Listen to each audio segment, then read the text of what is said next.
6,000 Palestinian minors jailed by Israel since 2015. NGO. Jailed Palestinians in Israel stage hunger strike.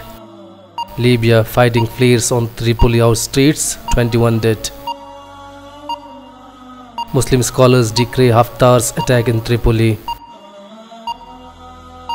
Saudi forces repel attack, kills 2.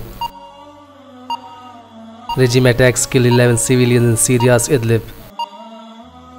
Sudan, thousands rally for Bashir's departure.